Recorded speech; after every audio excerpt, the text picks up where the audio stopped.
welcome back to the Rugby Connection podcast. As always, the best place to be for all your rugby news. And we're back with the Six Nations this week. Round 3 of the Six Nations was underway this weekend. We also had Super Rugby. We had the Vancouver Sevens on and whatnot. And also we've got a few URC predictions to give for next week. But obviously, before we start, I'm here.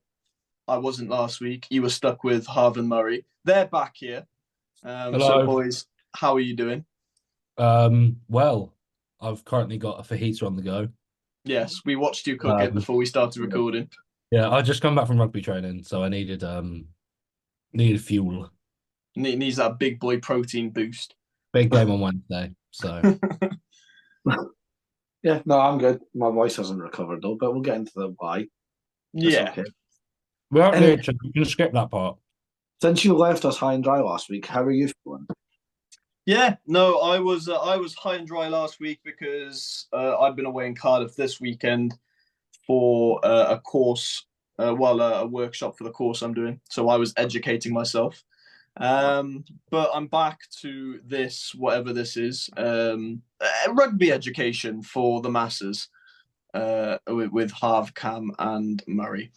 But we'll get straight into it because we're back after the dreaded week's break of the Six Nations. We all hate it. Get rid of it. We still stand by it. Get rid of the week's break. Yeah, we had Six Nations round 3 again. We start on the Saturday with Ireland hosting Wales in the Aviva in Dublin. A lot of people that I knew, a lot of people down in Dublin for this game. A lot of drinking was involved, but I think the game probably went more or less how we expected, without being an utter thrashing. Yeah, I would say this was nice to Wales. Yeah. No, it was a weird game because Ireland were 17-0 up at half time, but then even though it's 31-7, it didn't feel like it because Wales weren't bad in the second half. I thought Wales definitely, Wales at points of that game looked defensively sound. I thought, at points of that game, Wales in fact looked on top. But it's more so being able to stay on top. And it's something that Ireland are very good at, is regaining control in a game. Can I just remind you that you could not bet on Ireland to win because you would win? Yeah. We put that out, and by the time we put it out, you could, apparently. So, I don't know. Yeah, no, this is at the time of recording. At the time of recording. Yeah. But it was genuinely 0-1. So I mean, if Wales came anywhere near close, I would have been surprised. It did play out kind of how we expected.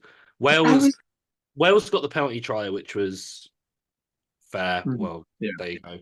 But again, they just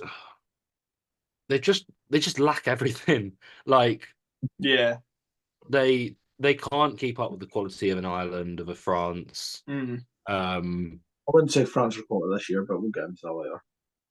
No, but they are on paper one of the top 2 teams in the tournament. Yeah, I would genuinely say that Wales are around about 50 to 60% there with every aspect of their game, but there's no aspect of their game that's anywhere close 100%. I feel like they're there and thereabouts with a lot of their game, but it's that thereabouts aspect that when they come against a team like Ireland, who have been, one of the dominant teams in world rugby for the past 3-4 years, it's the cracks are going to show and you're going to get scorelines like this. But honestly, if I was a Welsh fan, I wouldn't take too much away from this game. And if I was an Irish fan, I also wouldn't take too much away from this game, other than, once again, taking maximum points away from the round. What I would take away is, because obviously this was a big thing going into this game, Ireland basically have every position covered in case of injury or whatever, except for fullback. Well, Kieran Frawley is that backup fullback. He was fantastic, did nothing wrong, scored his first try for his country. It was good. Bundiaki, he's just a destroyer in the centres, and he just does what he does. I will comfortably say, in my opinion, and this really hurts me to say as a Springbok fan, but Bundiaki at the moment for me is the best inside centre in the world. I think it's hard not to. I think the whole best in the world at the moment changes throughout the year. It does change. Obviously, when the Six Nations is on, you're more so going to be focusing on those Northern Hemisphere teams. Well, yeah, there's a lot of recency bias and a lot of it. Even in the World Cup, I feel like Bundiaki was probably, especially in the pool stages, that standout inside centre for. I feel like he kind of shines though, like in and around the World Cup year. Yeah, that's his main. That's what he does, isn't it? That's his main go time. Because he went a bit flat. He went a bit flat off 2019, and then he perked up again. So, but no, I mean, Ireland take full points. They're on the max 15 points that they could be at this stage. They've won all 3 of their games. They're still on track to break the Six Nations win record for wins in a row. And they're on track to, or still on track to, become the first team to go back-to-back Grand Slams. They might be the first team ever to do the maximum 28 points. And the maximum 28 points as well. If they can take the full 5 points, the full points from the next 2 fixtures, then yeah. Yeah, fair enough. Well done, Aaron. We'll move on to a game. I would say probably my game of the week. Yes, same. The oldest and probably the trophy that is most steeped in history and rivalry, the Calcutta Cup, between Scotland and England. And Scotland hold on to that Calcutta Cup for, what is it now, 4 times in a row. 4 in a row for the first time since 1896. We beat England 4 times in a row. But with a game in Murrayfield, a lot of people, I feel like, were expecting Scotland to have a completely dominant performance. England came out the blocks. That, yes. It was a good try. With the absence of Freddie Stewart, George Furbank getting his call up and getting his opportunity in that starting jersey, scores the first try. England looking really good in the first 20 minutes or so. Yeah. But then a little thing called Duan van der Merwe raised his devilish blonde locks. Oh. What is it with Duhan, and just when I feel like he never has just an okay game. Like the game against France, he had a very quiet game. Yeah. But then the game against England this weekend, you could say he looked like probably the best winger in the world. Yeah. Yeah. No, I don't know what. Even he said that. He's like, maybe I just woke up and felt like scoring tries. Okay, go for it. Yeah. Yeah, I feel like, there's not much to say about it, isn't it? It's just good. It was good. It's just a big blonde bastard scoring tries, isn't it? The second try was just beautiful. The smirk sealed the deal. And then the hat-trick try, it was beautifully worked by Finn.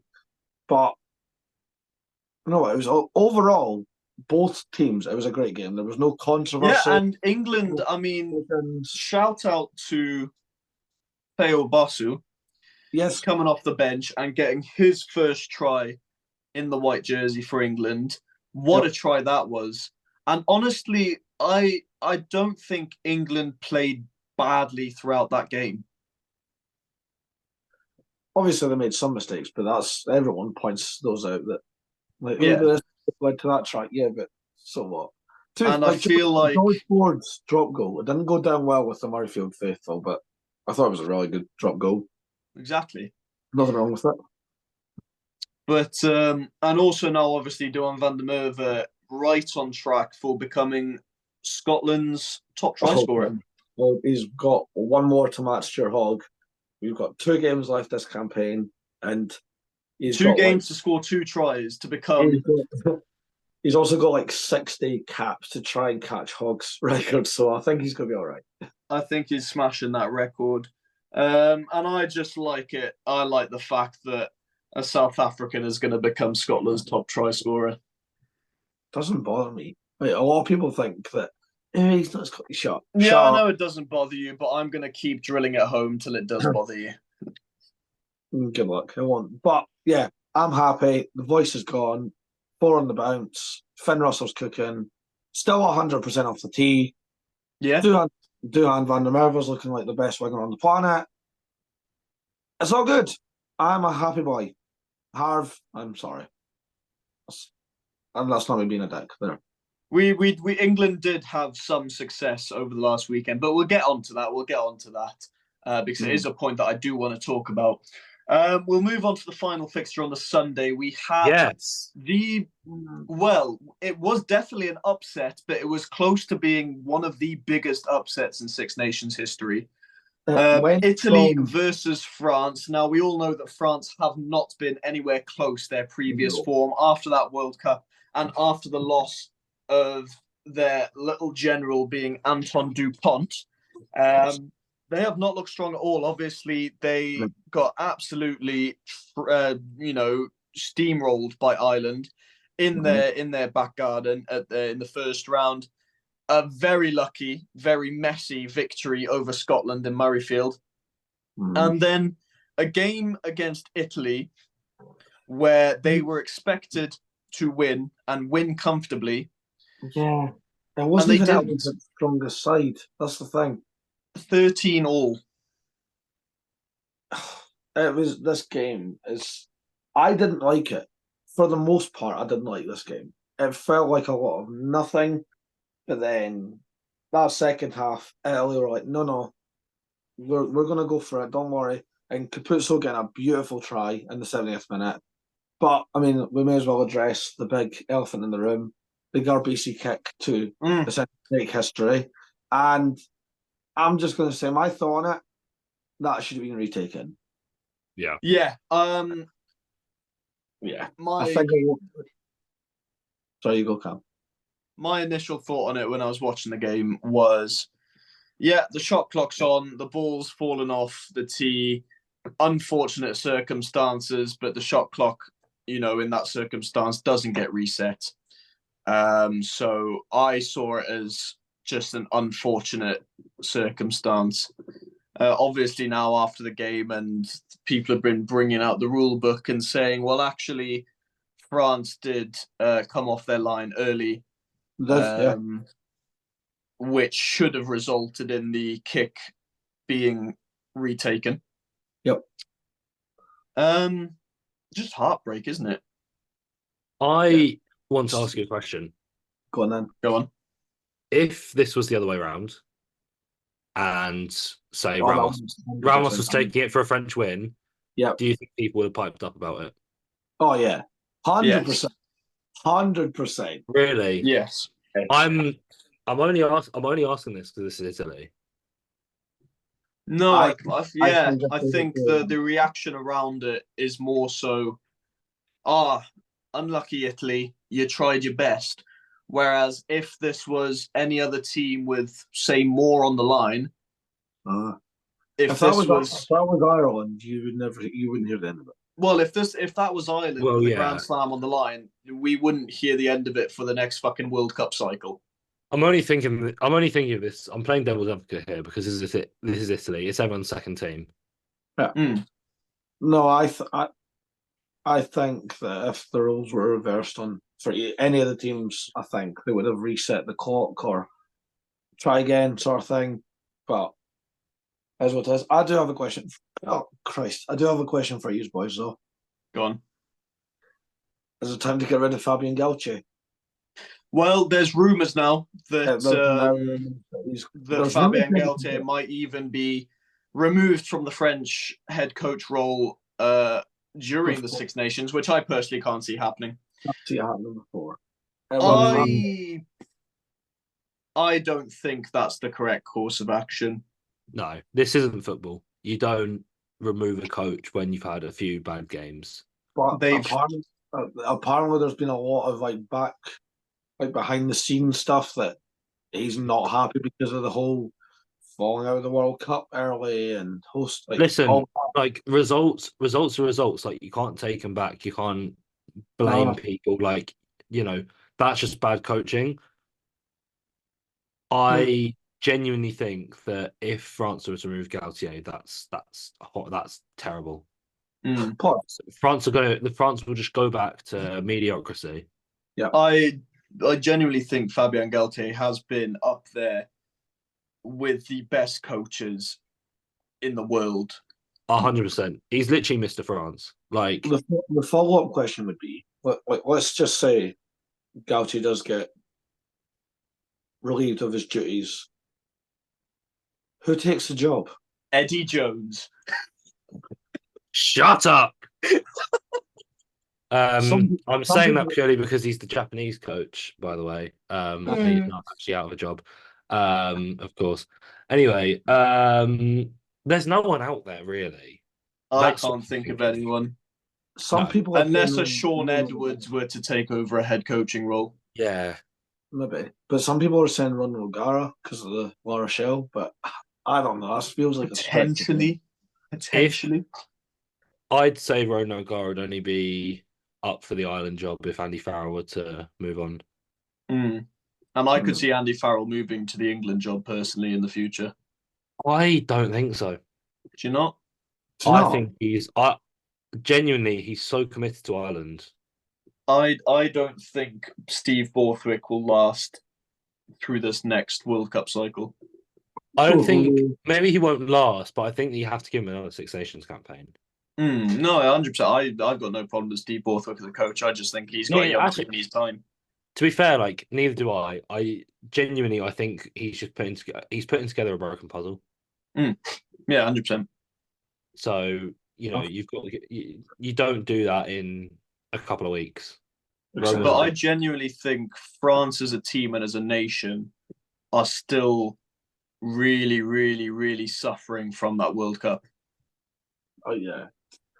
Yeah. Whereas a team like Ireland, who went through the same stage in a similar heartbreaking tight game against the Southern Hemisphere nation, Ireland have sort of, I feel like the Irish fans and the Irish team have sort of put it behind them straight away, and they've hit the Six Nations campaign completely fresh with the exact same ruthless efficiency that we expect from Ireland. Whereas France, obviously losing Dupont's a big thing, and they're without players like Ntamak. But I feel like that's not even the deepest problem. I genuinely think France have lost a lot of their fire and a lot of their motivation. But we were looking at that World Cup campaign, like 22, 21, Dupont, Ntamak, Dante, Fiku, like they were unbeatable. And they were their Grand Slam side. Yeah, I think could have won that World Cup. But the thing is, they were building to a World Cup. But now that World Cup has fallen away from them. But that's what we all said as well. When France won the Grand Slam in 2022, we all instantly, even go back on the episodes, whoever was hosting at the time, me, Harv, Sean, maybe, I don't know.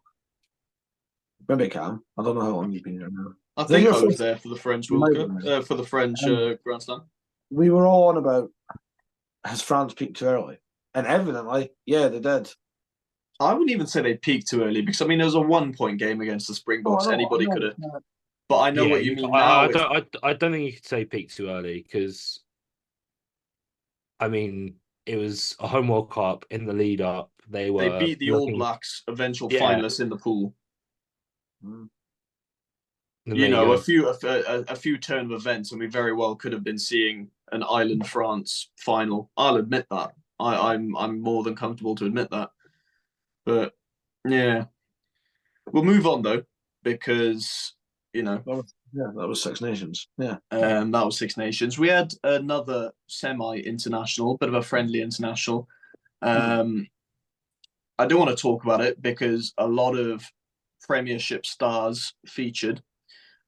England A versus not the Portugal squad that we all remember as the absolute sort of golden child of the World Cup, the beating Portugal and whatnot. But England A did play Portugal. 91-5 was the final score. England A absolutely dominating that game. Yeah. And honestly, I think this was genuinely just like a talent show audition for Steve Borthwick. Oh, yeah. 100%.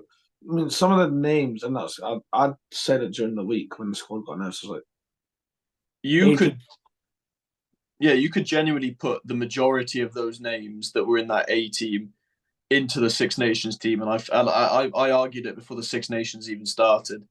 See if it was to come out, obviously maybe next week now, because you've got the bye week coming, so next week would be perfect for training.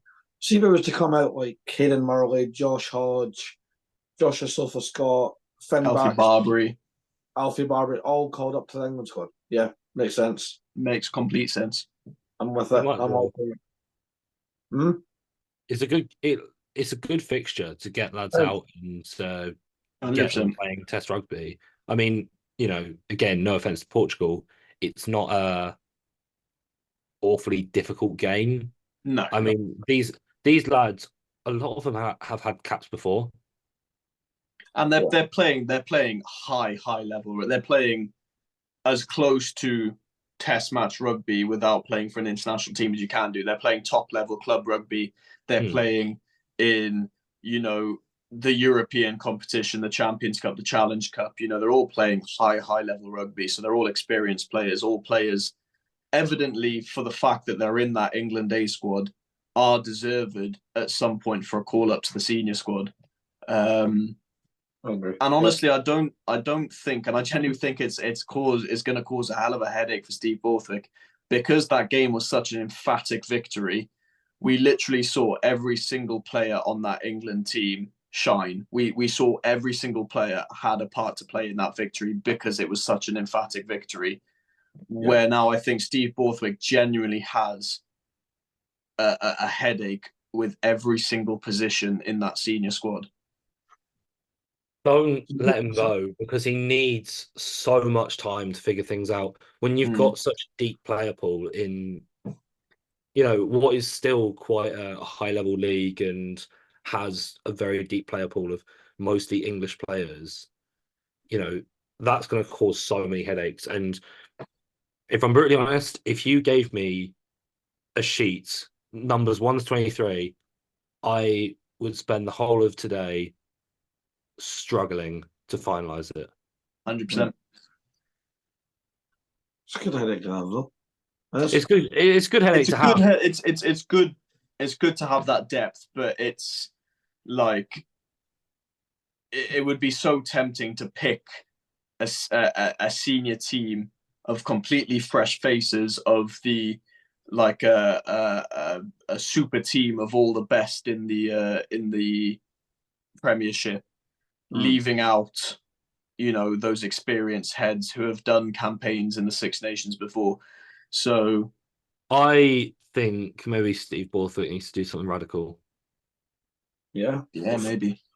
Like, why not? Honestly, I would take a wooden spoon if it meant by the next World Cup cycle we were genuine favourites. I think you need to take fucking Elliot Daly off the wing. Right, that's kind of what I meant. I didn't want to say it directly. Why is Elliot Daly starting on the wing? You've got Emmanuel Feo-Wabosu on the bench. What's his blood doing? Why is he here? Just Jesus, name and shame everything.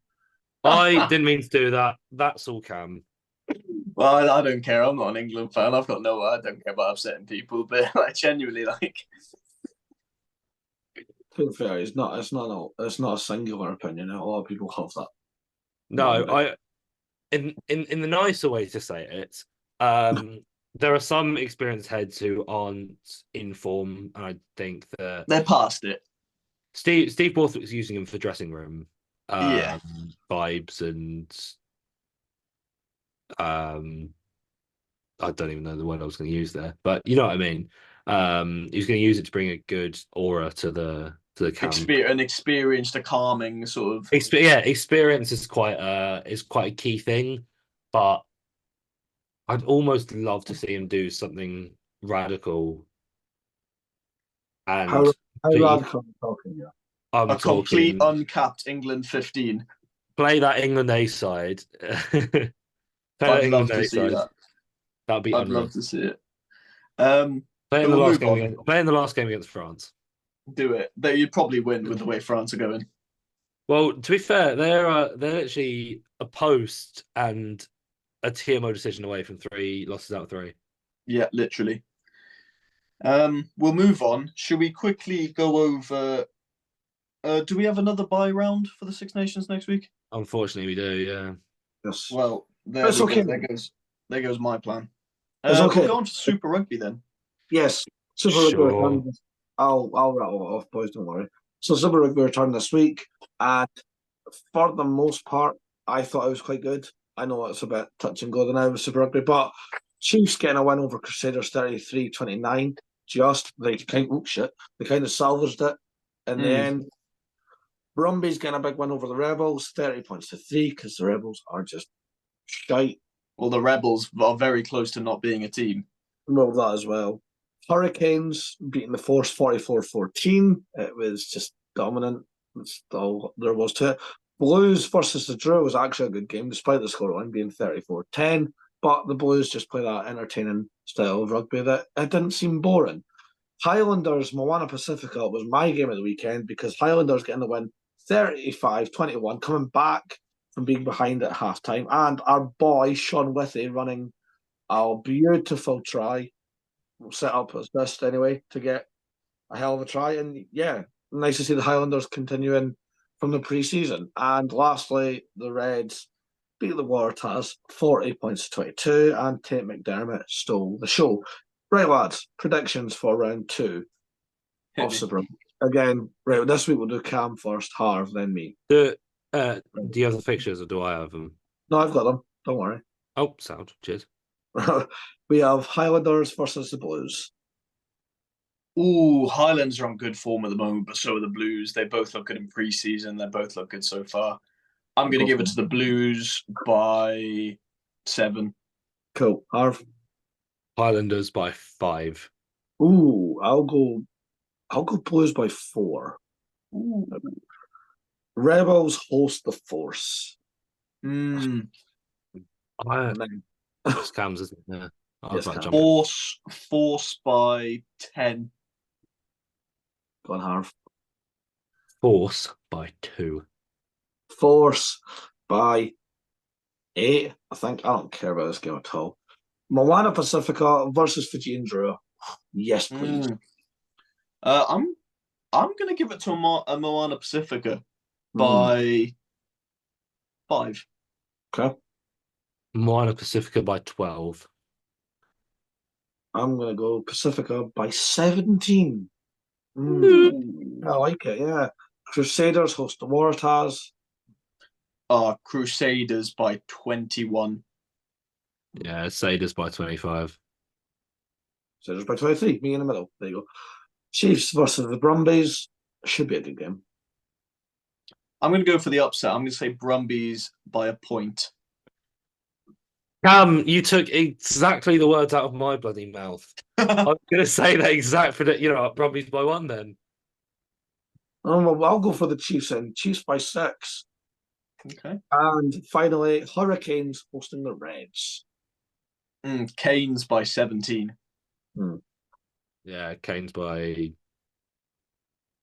19.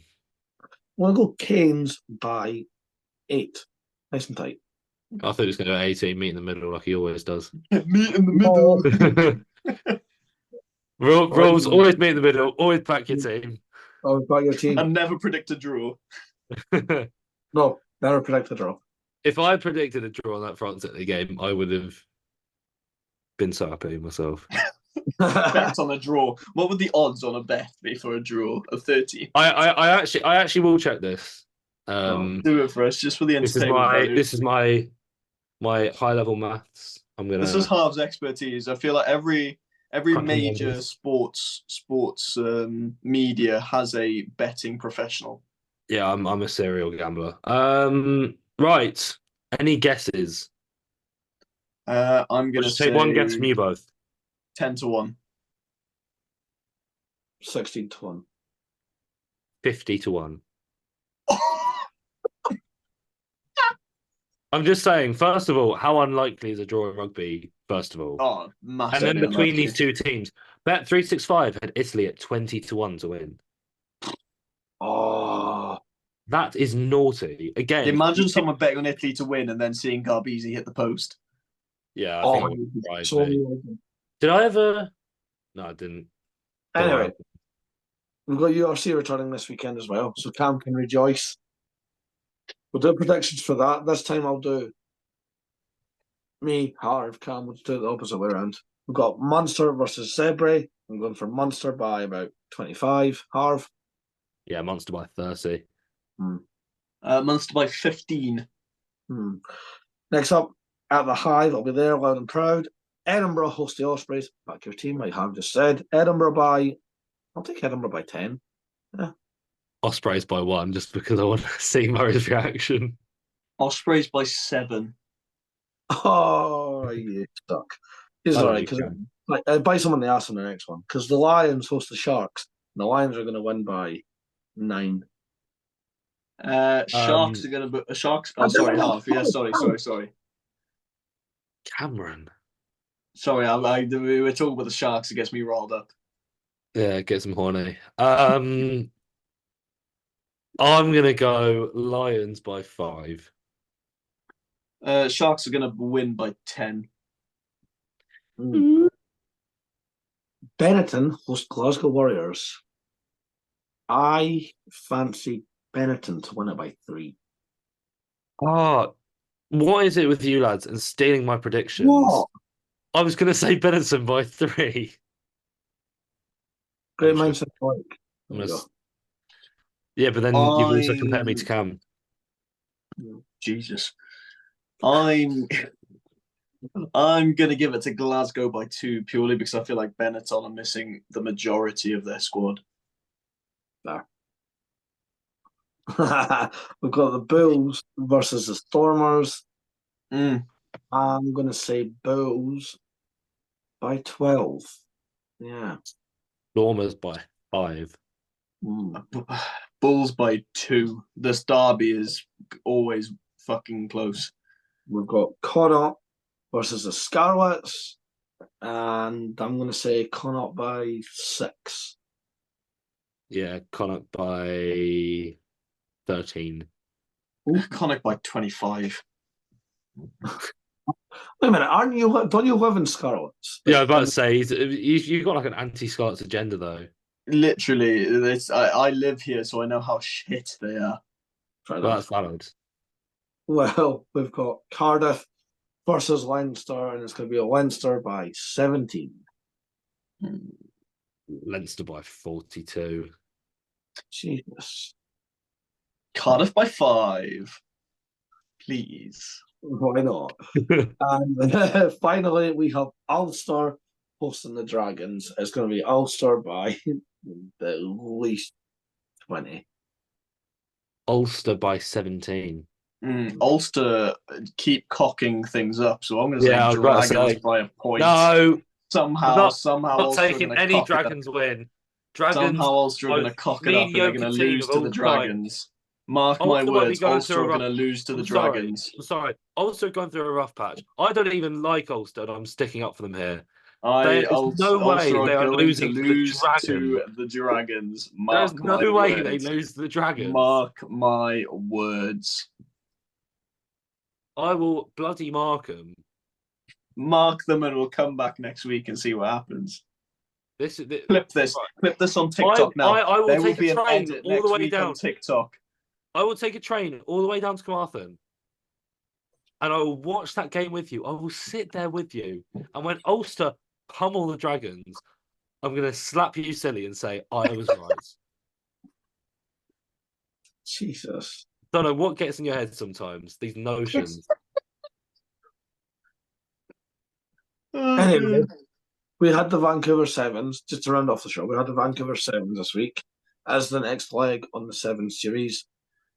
The Black Ferns take the women's trophy 35-19 over France, and Argentina win the men's 36-12 over the All Blacks. But doesn't matter because Anton Dupont's in the Sevens now. Anton Dupont was there. Wow. You're so Right. No, genuinely, he had a pretty good debut on his Sevens, didn't he? He looked pretty comfortable. He looked pretty good, didn't he? He just looks like he's ready to rip the absolute piss. Yeah, he's the Olympics will be incredibly interesting. I just find it funny how France are genuinely struggling and falling to their knees in the Six Nations, and Anton Dupont's just having a fucking jolly in Vancouver playing some Sevens. That's because he's the greatest rugby player in the world. Oh, no arguments. Like, genuinely, Anton Dupont is the most talented rugby player in the world. I won't when argue that. When it's all said and done, he'll be France's best player ever. That's fair. 100%. That should not be a hot take. Like I would say that already, that he is France. He's the best player to come out of France ever. I don't like judging players before they end their careers. That's fair enough. That's fair enough. So I'm saying he will be. But honestly, I don't think there's a code of rugby that Anton Dupont wouldn't excel in. Honestly, put him on league, touch, wheelchair even, he would excel. Jesus Christ. Honestly, that man could do absolutely anything with a rugby ball. I don't even know how to respond to that. So yeah, Dupont's shit hot of the egg chase. Who's winning LA Sevens then next week? LA Sevens, Blitzbox for the men's, and Australia for the women's. Ireland in the men's. No. Okay. And all right. And New Zealand in the women's. Okay. I'll go for Argentina again in the men's. So I'm gonna go back to back. And I'll take we'll go for Australia in the women's. Why not? It's been a while since they've not won one in a few legs now. So no, what's going on? Ladies, get your shit together for fuck's sakes. There's the pep talk that's going to get Australia the win next week in the LA Sevens. Yeah, I was about to say that'll rile them up. Well done. So yeah, that's it, lads. That's been the Rugby Connection podcast this week. Great chat. Great with the dynamic trio back together, the three musketeers. Oh God. Yeah. So we're back. Six Nations is off again next week. That we hate it. Just please fix it next year. Yes. Nobody just get rid of the breaks. The player welfare needs to be thrown out the window. They don't need breaks. Not quite, but jeez, right, okay. Get rid of the breaks in the Six Nations, but next week we'll cover all the Super Rugby, LA Sevens, the URC, and then we'll go back into Six Nations here again. But until then, stop playing Elliot Daly on the wing. Yeah, apparently that's a big message this week because no Elliot Daly on the wing. Let fail, will also cook. Anyway, we're on YouTube, we're on Spotify, we're all on Instagram. Go follow us on the pod, and separately, we're on TikTok. Me and Harvey are on LinkedIn. Cam does not like it. No, it's not that I don't like it. I'm just not educated enough to use it. That's fair. We know that. we were trying to be nice for your feelings. But anyway, hit the subscribe button, hit the notification bell. Get interactive with us because we're doing really well on TikTok now. The comment section started smashing it. Yeah. So yeah, let's just keep it going, and we'll see you next week with more rugby.